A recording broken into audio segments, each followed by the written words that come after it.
What is up, weather enthusiasts? I'm your host, Pat's Path Predictor. Let's get right into the weather.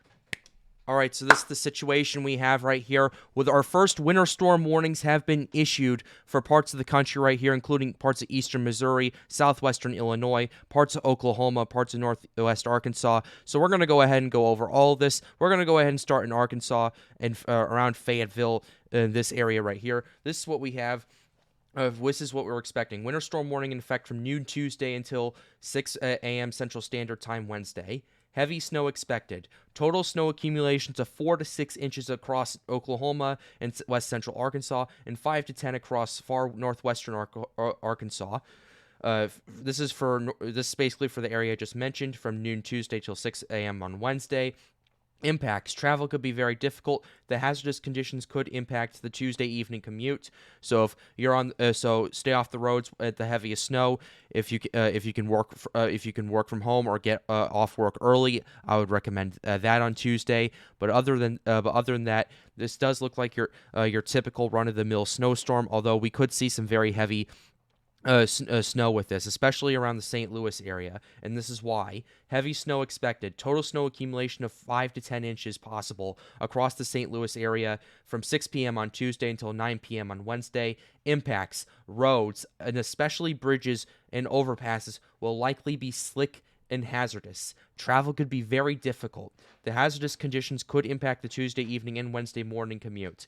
Precautionary preparedness actions. The rapid accumulation of snow will make travel extremely difficult, if not impossible, ladies and gentlemen. If travel is necessary, be sure to exercise extreme caution. If you must travel, keep an extra flashlight, food, water in your vehicle in case of an emergency. In Illinois, the latest roads conditions will be obtained here. Same as that. Missouri has their website. So that's basically what we have. Persons should consider delaying all travel. Motorists should use extreme caution if travel is absolutely necessary. If you're in the St. Louis area and you're reading this and you're a business owner, I would suggest having your folks stay at home for Wednesday, considering what the NWS is saying. And we're going to look at the models in just a second, but if the National Weather Service is saying that travel is going to be extremely difficult, don't have your employees come into work on Wednesday. Have them work from home if they can, because this storm is going to start on Tuesday night in St. Louis, and it's going to continue all day Wednesday. Basically, by 7 o'clock in the morning, we could have a couple of, maybe even several inches of snow on the ground. And we're going to go ahead and get into that right now. But before we do, we're going to go ahead and show you the timing of this. This is the North American model. In fact, we're going to go ahead and pull it up for the Midwestern sector rather than just central Illinois. So this is the Midwest sector. Look at this. Extremely heavy snowfall. We're already looking at 31 dBz or so. That's around 1 inch to 2 inches per hour right there. And this continues to move through. We're already seeing some isolated areas, still around 30 to 40, but some areas cracking 35 dBz right here. It looks pretty good, honestly. And parts of St. Louis especially, it starts as rain and it'll transition into snow as time continues to go on. And that's going to cause a lot of problems, because what that's going to do is once that the temperature gets below freezing like that, it's going to start freezing over the roads if the rain's already been on there. So that's what we're looking at right here. And the dBz, we're cracking 30 in a lot of these areas, potentially cracking 40 in extreme southern Illinois. But yeah, these are pretty decent snowfall rates right here. This then hits the Chicago area, northwestern Indiana. Basically, the dBz does go down to around 25 to 30 rather. So still a decent, about 1 inch an hour if all goes well. And considering those temperatures are going to be in the low 30s to in upper 20s in some areas, it's going to potentially bring some very heavy wet snow. And the NAM is also taking into consideration lake effect, which is something I've been keeping an eye on, and that lake effect could potentially linger until this snowstorm arrives right here.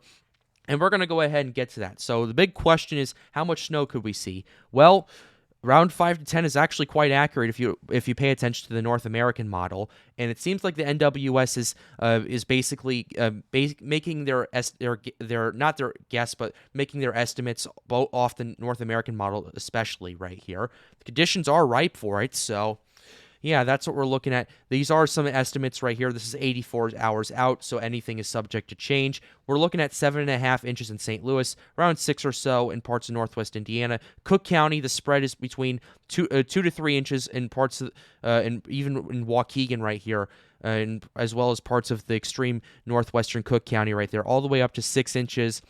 Potentially cracking 7 in southeastern Cook County, goes all the way through Indianapolis, Indiana. Indianapolis could see around 6 to 7 inches or so. Michigan, this is Detroit, could see around 5 inches. Cleveland and Ohio could potentially see as much as 9 inches of snow in the suburbs right there.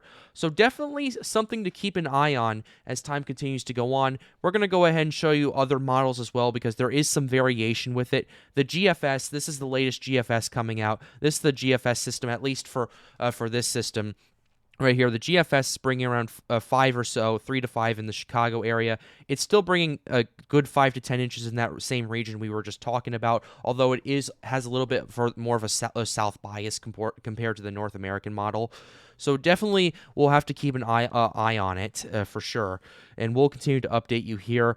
Parts of Indianapolis, though, could potentially get as much as 8 to 9 inches of snow from all of this. So nothing to really take lightly from this. This is the European system. This is the 12Z of the Euro, so this is a little bit back a ways right here, and this is around the same time frame as well. So the Euro is being a bit more conservative with its than both the GFS and the North American model, so definitely an interesting take. The European is bringing around only 3 inches in St. Louis, around 3.5, 4 inches in the parts of the Chicago area right there. For parts of Michigan, around 3 to 5. But parts of Indianapolis still could see around 8 inches of snow. So definitely something that we need to pay attention to. We're going to go ahead and show you the NAM Nest model. This is the NAM Nest, and the NAM Nest is kind of like the NAM. It's bringing quite a lot of snow to a lot of areas in the warning area, as well as in parts of the Chicago area, depending on where you are. We're going to go ahead and show you the GEM GDPS, although unfortunately we can only do the northern Illinois part. The GEM GDPS is interesting, honestly, because if we take a look at it, this is midnight on Friday. We could see as much as 6 inches of snow in parts of the Chicago area. St. Louis is getting around 2 to 3 inches of snow according to this model run. So that's what we're looking at. Even in Indianapolis, it's being much more conservative than the other 3 model runs we've taken a look at. And the last one we're going to go ahead and show you is the CMC run. And the CMC is being pretty interesting right here, because this is the CMC, and this is by midnight on Friday. The CMC is bringing the heaviest snow in parts of southern Illinois, southeastern Missouri, Indianapolis, that area, although parts of St. Louis could see 3 to 5 inches of snow according to the CMC right here.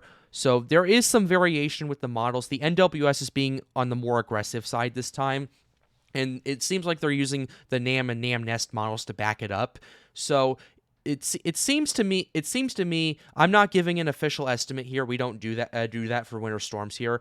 But the North American model seems to be the dominant model because that's what the NWS is using it off of. Now, I'm not entirely sure if that's going to materialize fully or not. Anything can happen at this point, so that's important thing to note. But we're going to continue to update you here on the Pat's Path Predictor channel. But with that being said, we're going to go ahead and wrap up this video. I hope you enjoyed it. Be sure to leave a like and subscribe to the channel if you are new. It helps me out and helps me make more videos like these. The goal of this channel is to get more people engaged with weather. But with that being said, have a wonderful day. Stay safe.